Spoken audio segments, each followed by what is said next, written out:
Ibig sabihin, nakita mo, nung dumating yung truck ni Makoy dun sa Balatan, nagpatulong ba sa'yo magtanggal ng... Oo, nag-reach. Tapos yung sa ilalim, lahat yun natin sa ilalim ng reach. Alin lang may patay? Ipatulong na dalawa. Yung dalawang ibabaw lang ng multicab? Oo, hindi lang may patay.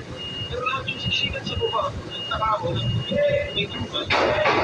Pero yung sa taas, patay yung dalawang taas. Patay yung dalawang taas. Ilan lang ang buhay dun sa taas? Sa unang reach isa, pangalawang reach na. Putang ina, talagang inubos ano.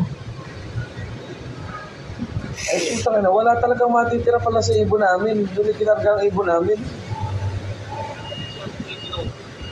Tapos yung pita, ito yung mga nakapito. Kasi kung may ilalim sa ibon, ano may ventilation, sa aswang ventilation, ano may oil evacuation. Oo nga, wala nga. Sarado talaga ibabaw. Ay doon sa truck ni Tinay, sa tingin mo, may patay din doon maro-hari ko. Kasi pareha silang multicab, ganun din ang pagkakaset up, may trapal din. Tapos hindi pa sumabay sa inyo pag-alpas, humiwalay pa sila.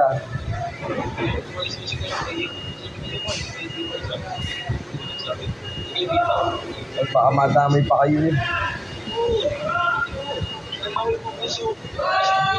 Tapos yung mga ibon pala, iba pa yung sa Del Gallego, iba pa yung sa Nabwa.